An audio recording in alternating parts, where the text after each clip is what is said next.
you go into an environment where it's toxic, where you're working 80 hours a week, where there's discrimination, where there's microaggressions, where you're feeling like you're underpaid and it's not equal to others, where you feel a loneliness or lack of community. All of those things are root causes of burnout, and they cannot be solved with just choosing happiness.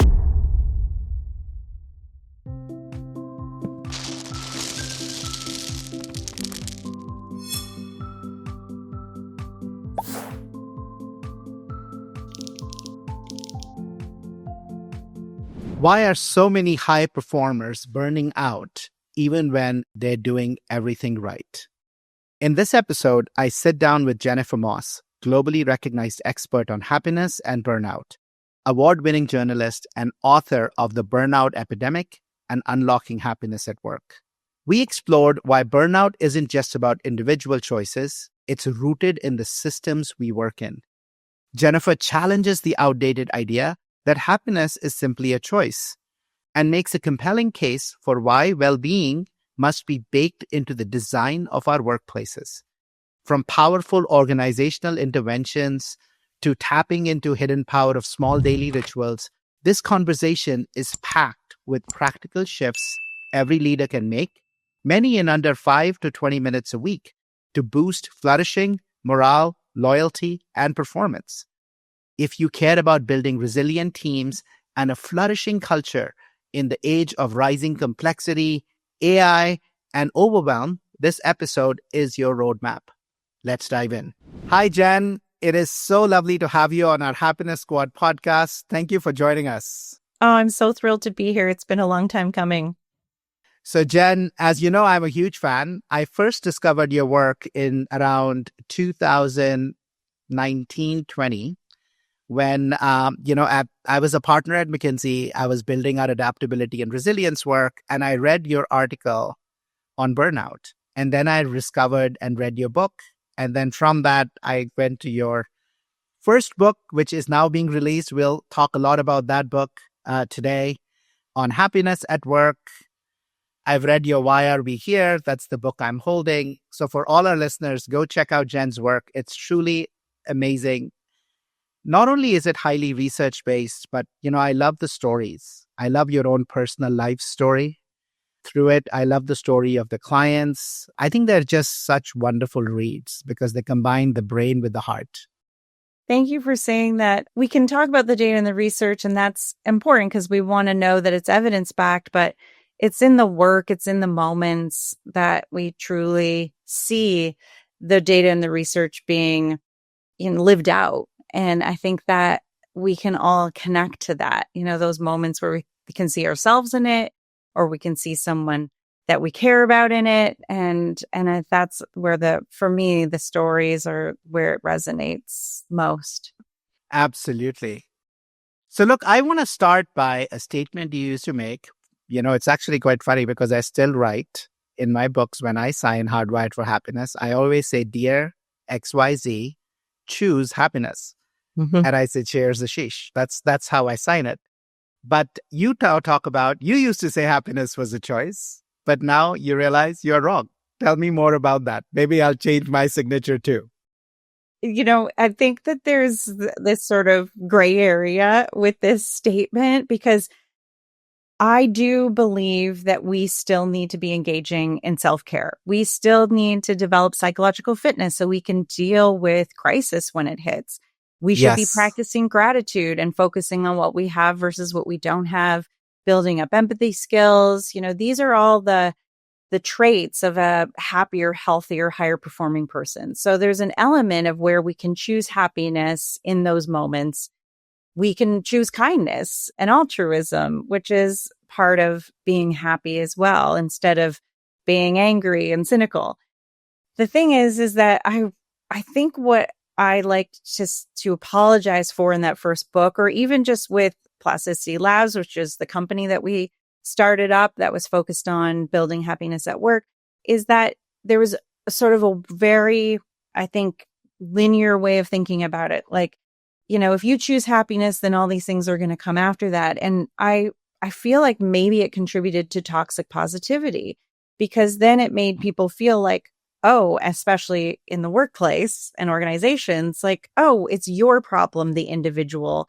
You're the problem for being stressed out. It's your fault that you're burned out. It's your on you to go to self-care and just breathe more, take a bath, listen to rain for 15 seconds. It's all self-help. And that sort of world of happiness was built around the individual to solve. And when you really look at certain institutional pressures or policies that hold certain groups back, it's a privilege sometimes for people to choose happiness. You ask that woman who is a woman of color, she has 3 kids at home, she's the primary caregiver. She can't always, in that moment when she's working 70 hours a week, and dealing with maybe not having very good healthcare and supports, to choose happiness. No, that's where workplace has to come in and support her so that she can make those choices in the moment. And I think we need to talk about both sides of that coin. I think it's so important. And when I write about happiness, when I say choose happiness, right, for me, I am, so I think it's funny how the same words can land differently, right, as kind of where we are. For me, when I'm asking people to choose happiness, what I'm really asking people to choose is practicing these 9 practices that allow them to have more control over their inner climate, their inner weather, right? I'm talking about choosing happiness as an outcome of these practices. So I'm like, don't blame the others, choose these practices. And it is so true that 70% plus of our well-being and 97% of the burnout is not in the hands of an individual, right? In fact, I was talking to one of a very senior, former senior partners at the firm, and his mission now in his life as he's gone into his late 50s and 60s is all about helping people live their best lives. And he's like, I'm thinking about how to make that happen. And I said to him, come join us, because Happiness Squad is all about changing workplaces from one of suffering to one of flourishing. And he's like, why work? I think we should teach people to meditate and we should do all these. And I was like, no, because here's the data. If we don't change work, we have 0 shot at any person, right? It's like the equivalent of telling someone who is in a toxic relationship at home, right, to say, why don't you meditate or kind your way out of, a spouse that beats you every day?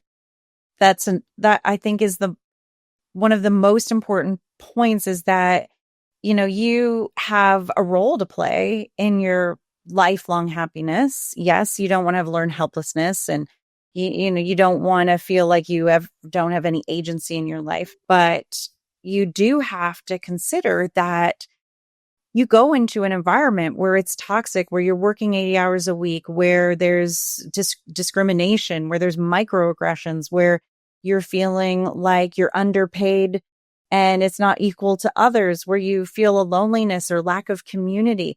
All of those things are root causes of burnout, and they cannot be solved with just choosing happiness. And so I think that for me it's like almost like keep practicing happiness, or keep up the effort to build your resilience and psychological fitness and all of those things. But a lot of what I learned when I went from being the happiness expert, and I joked, to becoming the unhappiness expert as I was writing all about burnout, was that it is this impact in the timeline.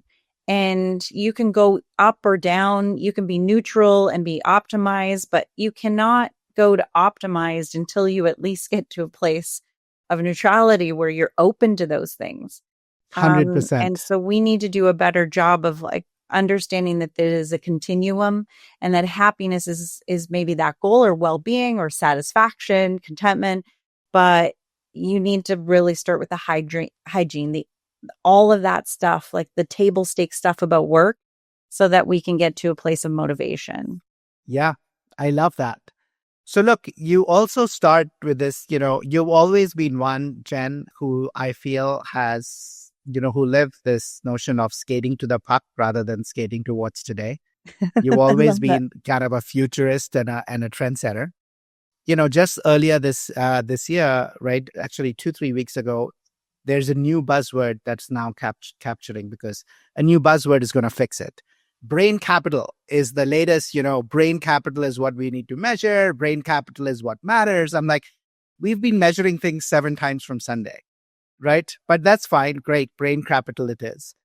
But you talked about that way earlier. You talk about it, and you talk about this notion that just as a brain that is healthy and happy is high performing, so is an organization that is healthy and happy.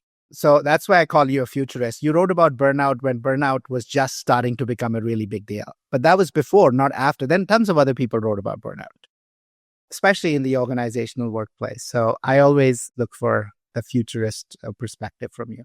But unpack that a little bit for us. Why is an organization that is healthy and happy high performing too?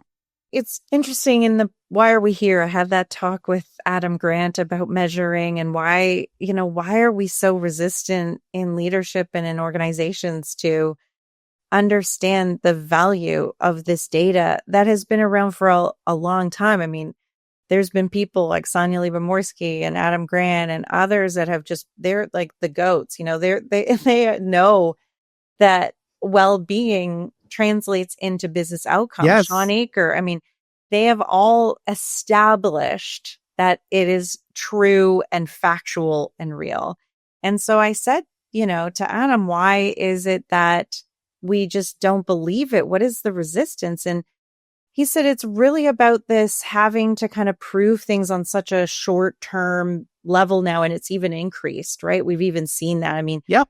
You need to respond to shareholder value and these quarterly earnings. And even if you're exceeding projections, if you had projected more, you're still in trouble if you don't meet those projections. And so it is very acute responses to the problems at hand to solve for a public sentiment towards your company, to ensure that you're kind of have this safety net around shareholder expectations. And so we don't look at the long game. Even though if you look at Raj Sisodia's work on conscious capitalism, you see that, on the S&P, there's this huge outperformance of those companies that don't care about well-being.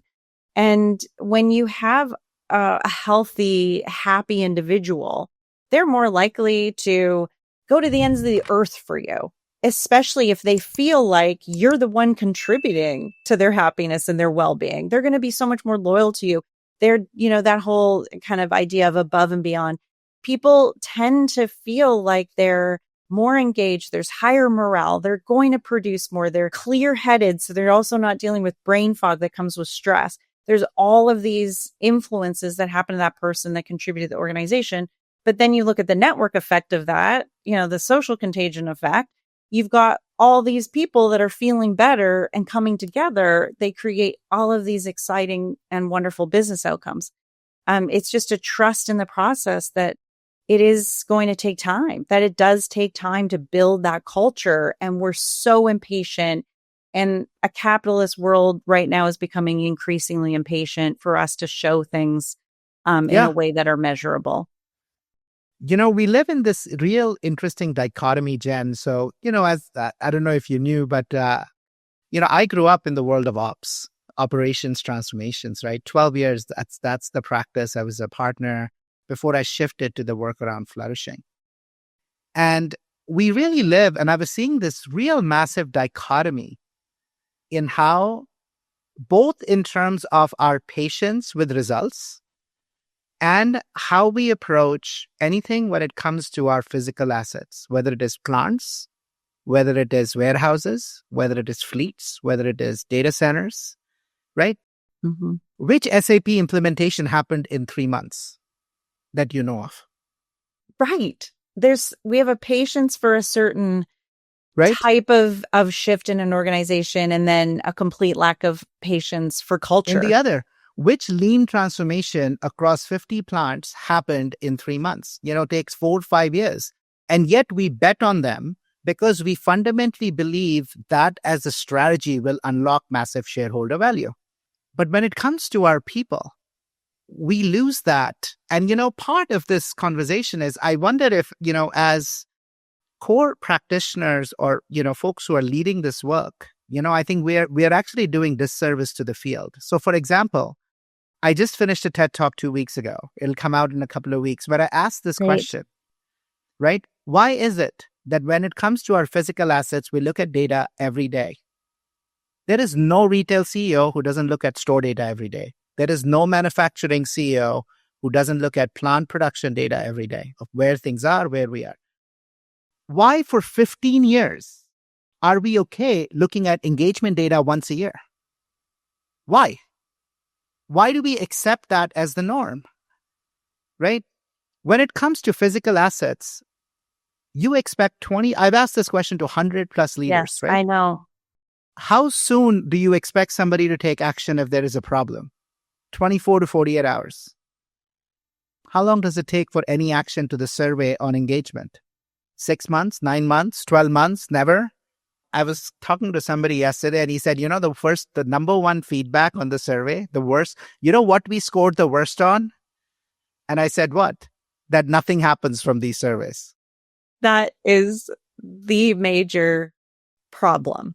First, engagement surveys are looking back surveys and it's a point in time survey. So there should be a lot more data that we're gathering. Managers should be given autonomy to be able to measure, just simple measures of trying an intervention. Let's cut out 20% of our meeting, our meetings every week because everyone's over meeting and they're exhausted. Let's take, take it down by even 10%.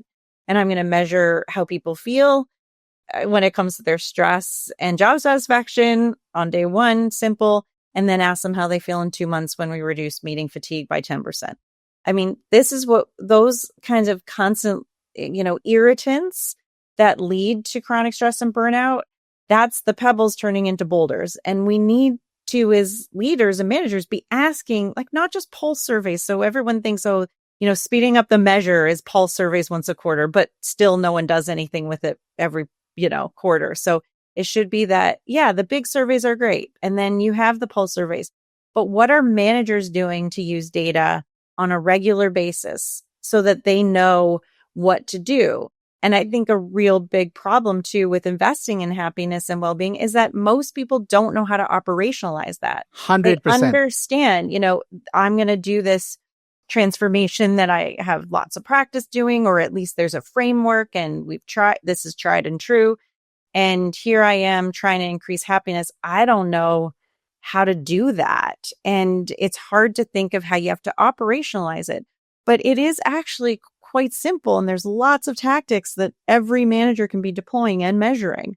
But they either don't have the autonomy or they don't have the foundational knowledge of how to do it, or they think as an organization level, it has to be a big overhaul. We're just going to add a value and we're going to be happier. It's a interesting thing because it's not complicated in the activities and the actions, the tactics and the strategy. It's the intentionality of it that is the hard part.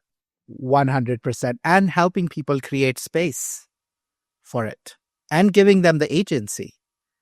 Right? That's so it. critical. I think that is the intentionality, is saying, okay, we're going to give these managers autonomy. We're going to make sure that they have enough time and that employees have enough time. But we're losing sight of that because of this level of workload that's increased. But a lot of that has to do with so many inefficiencies from the pandemic that have just made it really difficult to kick some of these bad habits and get back to some of the things that we used to do. We used to have serendipity. We used to be able to kibitz by the water cooler. We used to, focus on having lunch together and just breaking bread together. Simple things that actually improve morale and community. But when you're meeting for 9 hours a day and then you have pajama hours in the evening, getting the work done that you couldn't get done in the day, I like how that. are you going to Pajama build those hours. things? I like that. Oh my God. So look, you have studied this from both sides, right? You originally started on the happiness journey. As before our podcast, you were saying you're one of the 500 companies, Plasticity Labs, you started that was really focused on this, happiness in the workplace. And then you've gone the whole continuum. You've studied burnout. You've asked questions around why are we here in the first place. So I want to dive a little bit into burnout and well-being and really, somebody who's very well positioned to answer it. What do leaders, Jen, in your work, you're finding don't fundamentally understand about well-being and burnout? It is a real issue right now, especially because leaders are saying, I'm burned out about talking about burnout, or I don't want to talk about the pandemic. I just want to talk about transformation and the future of work and how to get there. And I just, had this interview where I said, hey, I don't think we can forget about the pandemic ever. It was such a disruption, and it has such an impact on the neural wiring of our behaviors right now, because it wasn't acute. It was years, and we're still in polycrisis. So we are going to continue to have this behavioral mindset shift.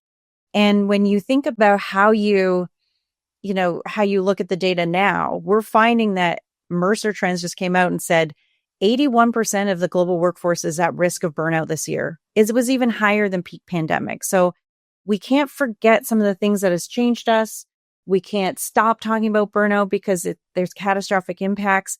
And what we also need leaders to understand is that we put so much effort in the downstream tactics. It's like resiliency training and, all this programming around well-being. And it is the meditation or subsidized gym memberships and, all these things that I think, and I believe there's good intentions that leaders do think, okay, I want to help. I want to do well by my employees. I do care about them.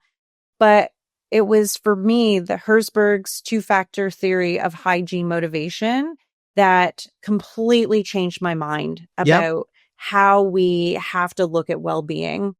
Well-being is really in these like way upstream strategies and tactics, and wellness, is downstream. That's the optimization. Herzberg's theory really looks at the fact that you need the table stakes stuff. You need pay equity. You need psychological and physical safety. You need to make sure that people, and so that means, fairness and justice. Yep. We also need, those feelings that what we're doing in our work is actually effective, that we have the resources to do our jobs. That is that hygiene.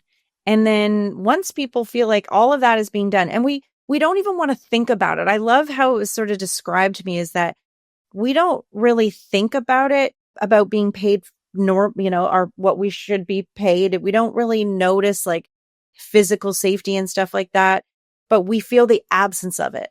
So when we don't have that, we're really aware of it. So we just want that to be neutral. We want our employees to take that for granted.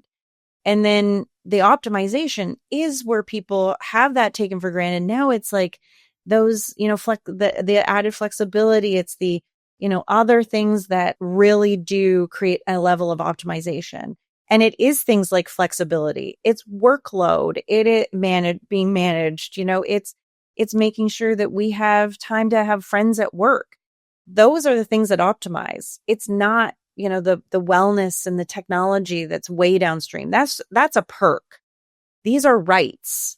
And we need to think differently about what is a right. That's well-being. What is a perk? That's all the other stuff. That's wellness. I find that I love Herzberg's theory, right? It is one of the core foundations.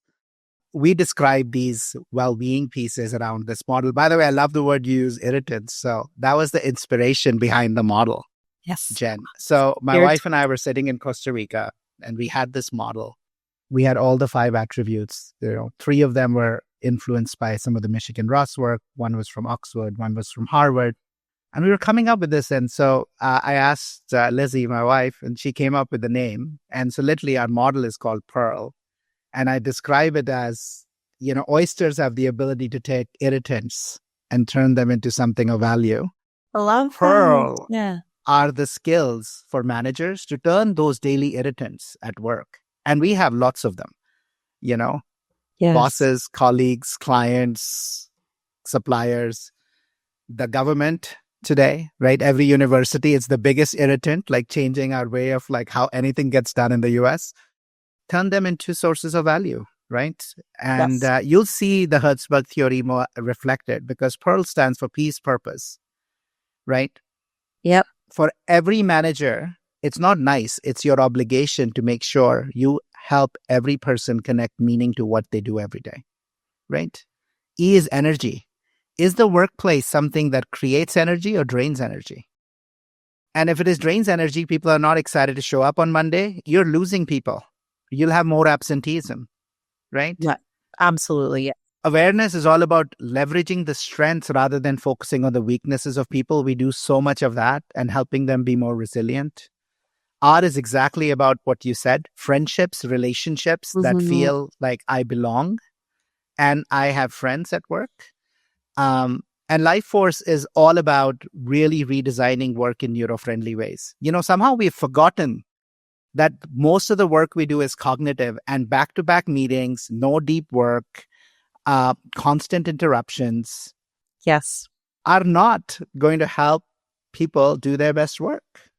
And policies that are being, clawed back right now, taking away people's sense of fundamental freedoms is a big part of that. We have lots of data to talk about the optimal scenario for hybrid and what works and what doesn't. Yeah, And, these mandates that are just forcing people back in the office that actually are going completely against the data. And, how important flexibility is for diverse groups, especially women. I mean, it's an exclusive policy to have 5 days back in the office, especially, when we're looking at unpaid labor until we resolve. Again, this is the hygiene piece until we resolve and everybody is being paid fairly, that every partnership is equal at home and there isn't one gender doing more than the other. Until we solve those institutional pressures, then we can't have those other we can't have an optimized workforce. I mean, it's just we is that cannot. simple.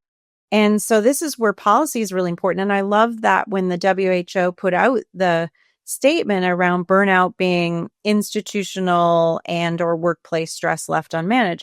Institutional are those policies, paid family leave and equal pay policies and right to disconnect policies and a whole bunch of other things that the more that we find that, and this is interesting research that just came out, but when we do have policies, we find that in those states, those looked at from state to state, those policies where the state has actually adopted a policy to make those types of workplace environments healthier, you see just across the board more adoption of those policies inside of workplaces. And then it translates into all of these outcomes that they're starting to measure, these positive business outcomes. So government plays a huge role in executing and just making it so that leaders can, because they might have been on the fence and they've had pressure to bring in these policies because they have financial pressure not to do it. But now they can just say, you know what? Hey, it's the law. And it completely changes whether they're going to adopt it or not. It's a Yeah. risk mitigation factor now, not just I get to be a human-centered leader. Tell me a little bit your perspectives on the role of boards when it comes to this topic. Boards also they have a massive role because they're the ones that are saying, this is what the shareholder needs. We can fire you, CEO, if you're not, performing. But if there is, again, it's like, it's all layered. I really look at it as a quadrant when you look at well-being. It's like, we need policy and we need to make sure that the government's involved in institutional changes need to be made. And then you also get sort of the top right, you have board members, CEOs, highest level leadership, modeling the behavior and also providing agency to managers. And then you have managers where, their impact on the individual is massive. It's like a Huge. sway, right? 70% influence on whether an employee is going to be happy or not happy at work. It really is an impact. And so they play a role, but they also need to feel like they have permission to do that. And they also need to be people centered. Unfortunately, we put managers in roles where the only way to move up is to be a people leader and they're not great at it. So that's a foundational Yes. design flaw. And then we're here too in this quadrant where we have to come in without just expecting the workplace to make us happy. We need to demand that it doesn't make us unhappy, but we can go in with, without learned helplessness and a desire to really make work something that works for us too. And when you have those things working really well together, you see, I mean, the highest level of performance in an Yeah. organization. We hope you're enjoying this episode and would love your help in spreading awareness and furthering our mission to help 1 billion people rewire for happiness. Please consider leaving us a review and sharing this podcast with others in your personal and professional life who you feel could benefit from some of these very insights. It's a really simple way to extend and spread positivity. Also check out Rewire, our proprietary offering to move you from knowing to doing, on the Happiness Squad website, www.happiness-squad.com.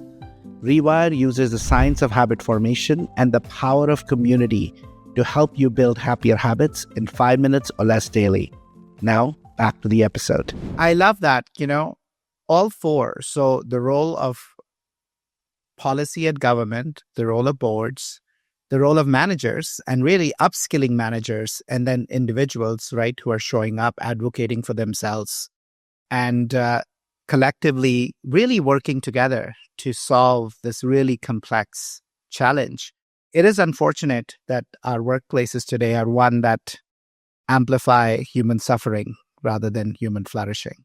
And Yes. every one of those, I think there is such a case for it, right? So boards, I always point them to the first person who I actually found did causational work on this, which was Alex Edmonds. We had him on our podcast. We have a second podcast with him coming out in a couple of weeks, where he showed employee satisfaction, which is another word, let's just call it, for employee happiness. I don't know of a single satisfied employee who was unhappy. Right. Yeah, right? They don't tend to correlate. They tend to, it's not true. But he showed 2 to 3.5% alpha year over year in incremental shareholder returns for companies that have more satisfied employees.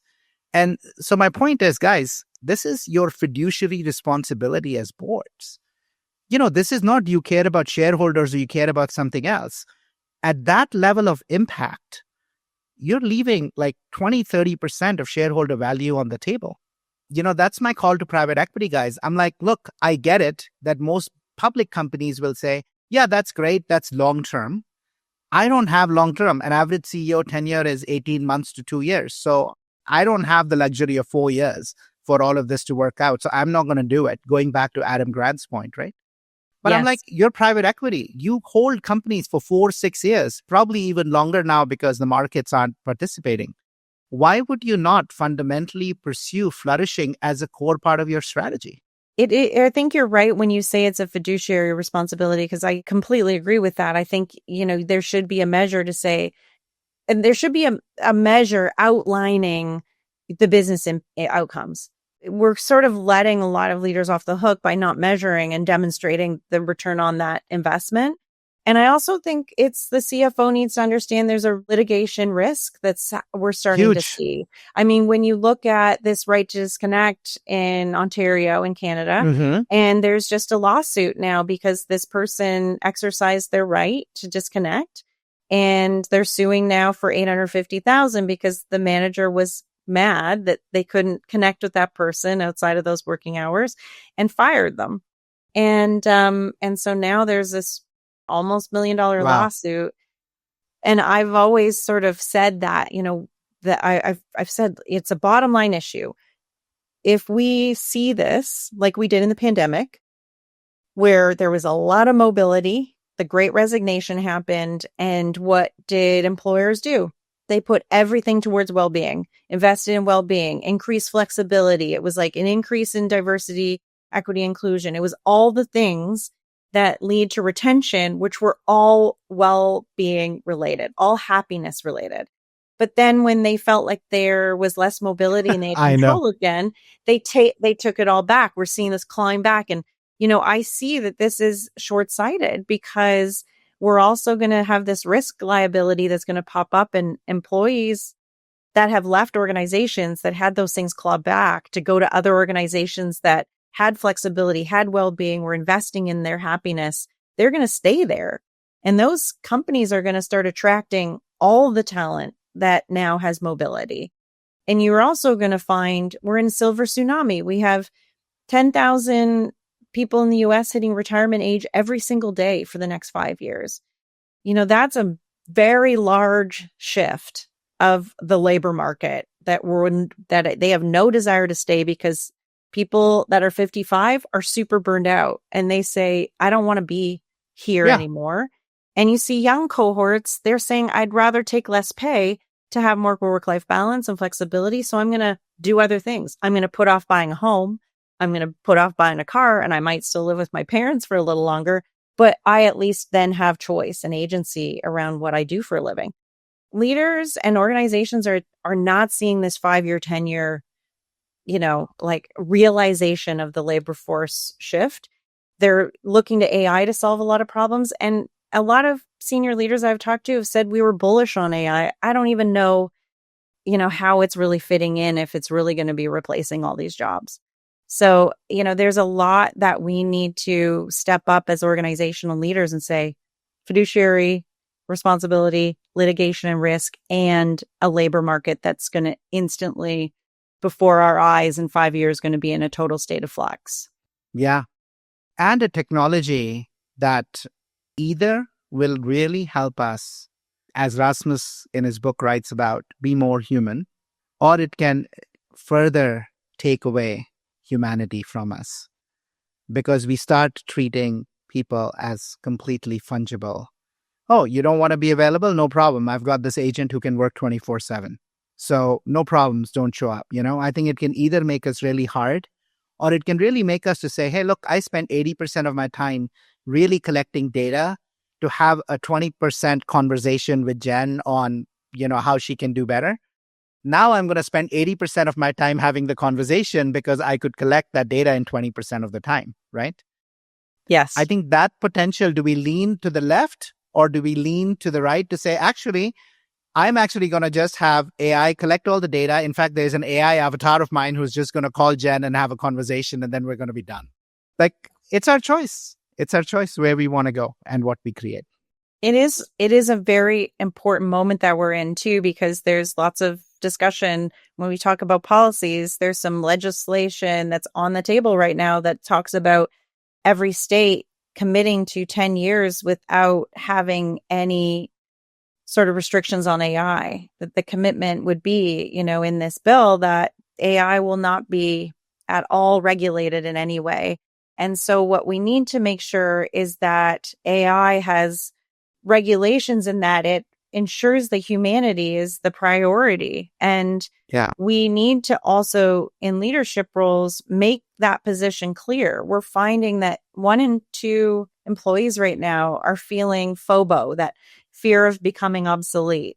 And this AI anxiety is so huge. I mean, it's just so incredibly toxic. And young people are fearing that by the time they end university, that their job that they were hoping to get based on their education is still going to be there. And they don't even know if that job, that they plan to be able to, get with that 4 years of investment in university, it could have disappeared.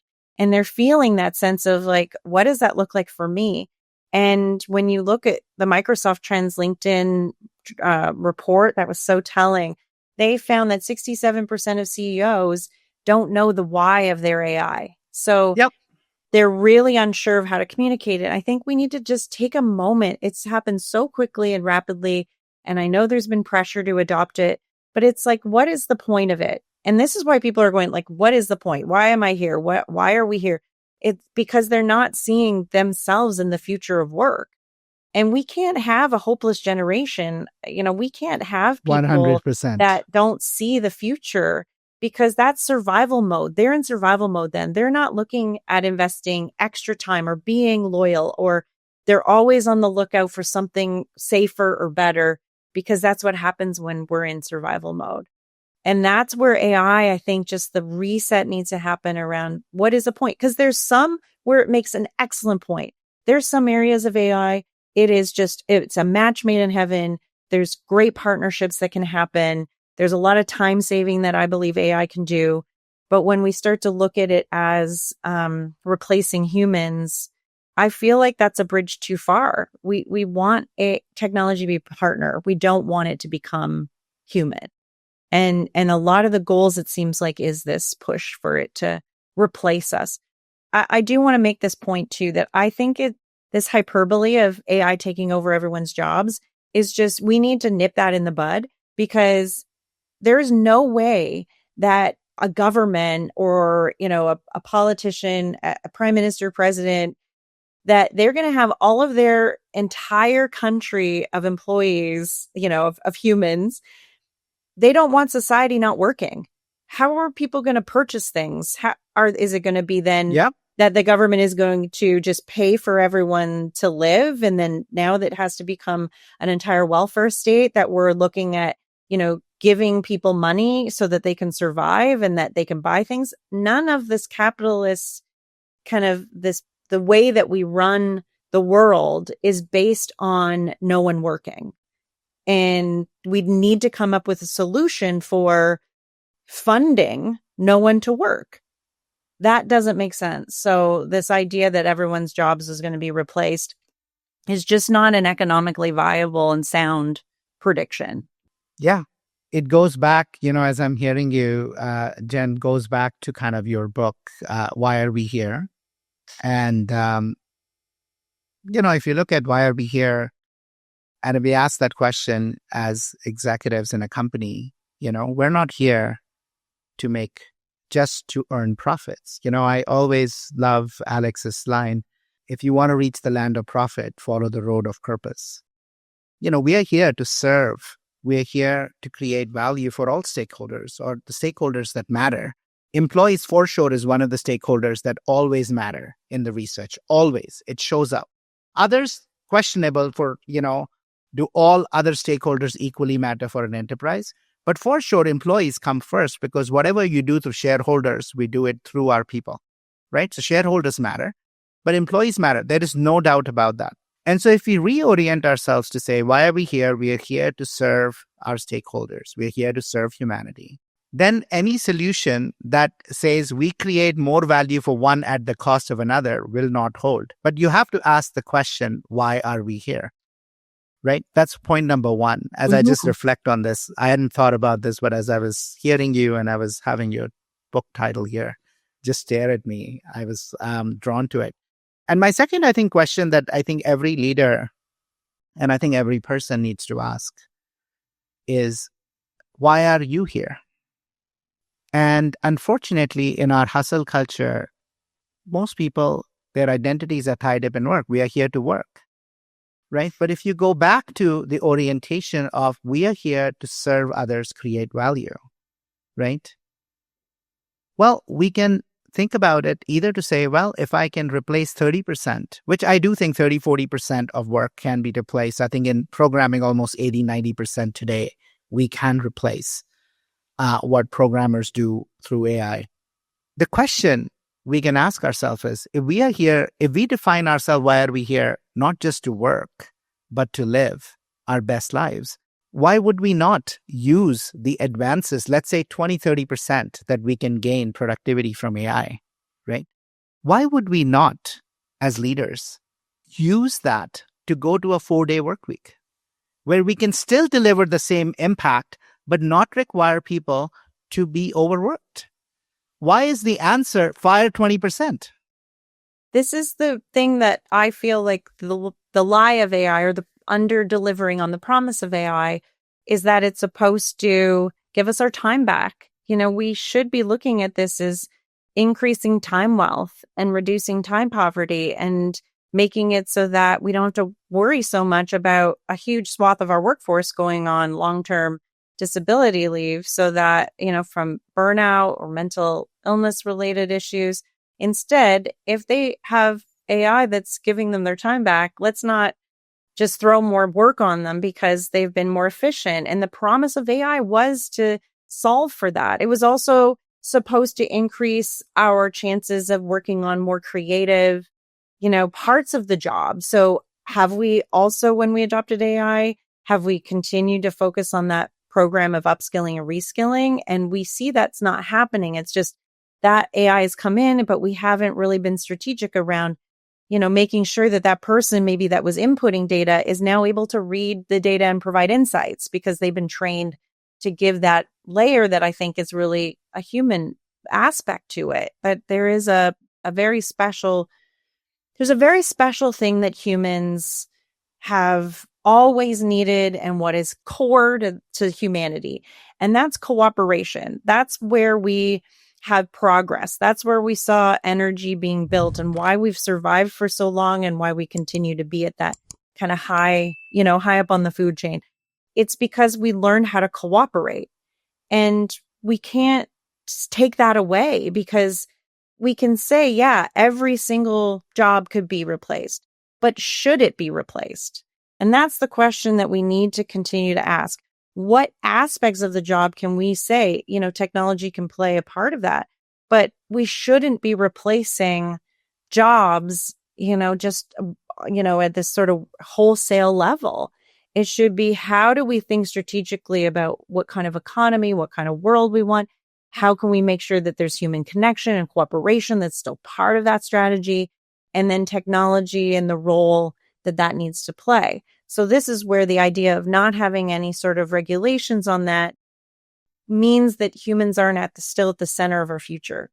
100%. And that is so critical to not just happiness at work, but happiness in society, happiness writ large across our global community, us getting along, us still respecting each other and not ending up in a world war. I mean, the implications of us not cooperating as human beings anymore, there's so many, future potential risks to that I think leaders in every organization should be advocating for and lobbying for, and making sure that, this idea of unregulated tech is really focusing on bridging the divide that humans are feeling right now.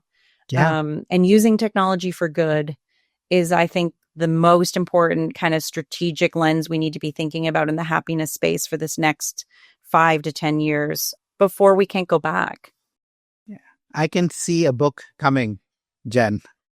I can see a book coming from you. You can see me noodling on this conversation, on this. It's been something I've been really concerned about. And usually it's my concern of my own things. Yeah. I feel like my books are therapy, because I feel this gut fear about something, and then I go out and research and explore it. Yeah. And then lots of other people are also feeling those feelings. And then we have to talk about it so that we can protect happiness. We need to protect happiness. Yeah. That is crucial. Well, I have an outline of it around how we elevate well-being in the world of AI.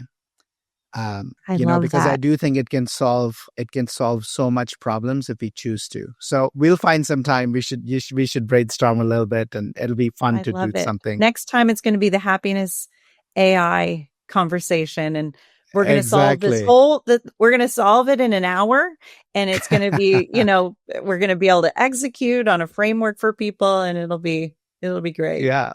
World peace. So bring us, Jen, towards this. Look, you've been in this whole continuum. As I said, you ran a company for 7 years, Plasticity Lab. So you worked with companies to implement happiness. You've studied burnout. You've looked at well-being. The business case, as we talked about, is very clear. Yeah. What are 4 or 5 key ways that you would encourage our listeners, who most of them are leaders, they might not be running companies, but definitely running functions. Several of them are running companies. What are 4 or 5 really specific things that you would invite them? They work from all of the practice, not just from research, that they should start tomorrow. Well, as you know from the books, it's really important for me to bring these big ideas and these big, conversations into super practical applications. I mean, you need a manager to not be thinking it's an overhaul. It needs to be 20 minutes or less to change culture. Like, that really is how it has to be. No overhaul. No one has time for overhaul. It has to be 20 minutes or less a week, not even 20 minutes or less a day. It's like 20 minutes or less a week. And so why are we here and unlocking happiness at work? It's all focused on how can we do things in these micro incremental ways. And I mentioned in Unlocking Happiness at Work too, Charles Duhigg's idea of like building habits and stacking habits. That's a big part of changing culture. Yep. Is a manager just making these simple choices. And I some of my favorites, one of them is altruism. When you look at Williams, work from Oxford, and he wrote this kind of big headline about the only well-being program that works is altruism. And what I think is really important to that is that it is about kindness. It's about choosing kindness. I love this new research that just came out from the World Happiness Report, and they did the lost wallets experiment. I don't know if you're familiar with this, but I love this lost wallets experiment.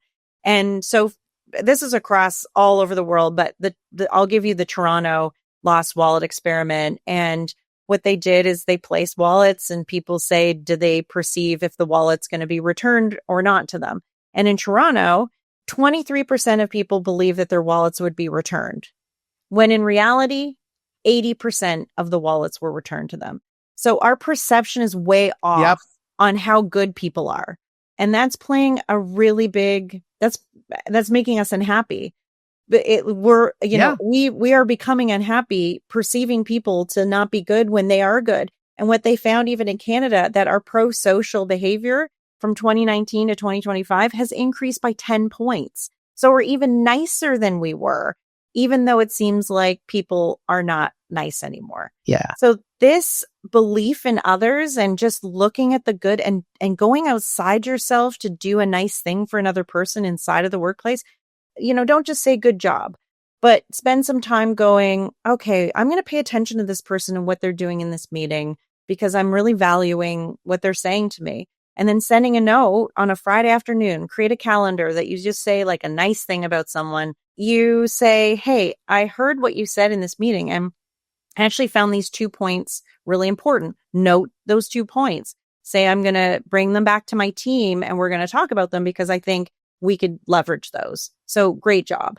This is the difference between something being lasting and having an impact versus something just being fleeting. And it literally takes 20 more seconds. Cornell University came up with a study on eating lunch, 20 minutes once a week, eating lunch. They tested this across lots of different groups. They even tested this with firefighters. And what they found across the board, morale improves, team cohesion improves, productivity increases. And with firefighters, they had less risk of getting hurt on the job. So it's like 20 minutes of lunch for them is life or death.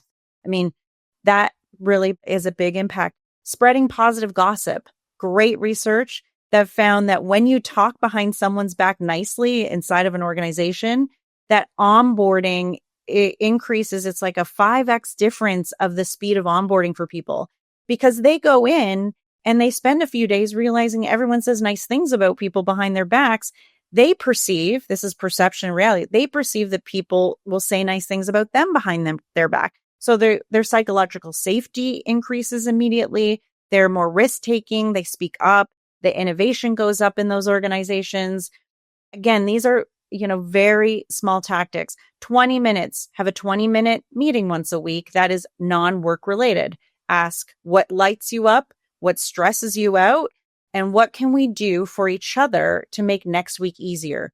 Those are the pebbles that are being solved every single week. That's learning about someone's, things that they love. We're moving from simplex relationships that are transactional to multiplex relationships that are multidimensional, and we care more. There's higher team cohesion. There's better shorthand. We work faster together. I mean, these are so fundamental, and look, they're so easy. They're free. They're like easy to adopt, and any person can do it. Like, it's just really anyone can do it. And there's loads of these ways of thinking about that. It's just intentional.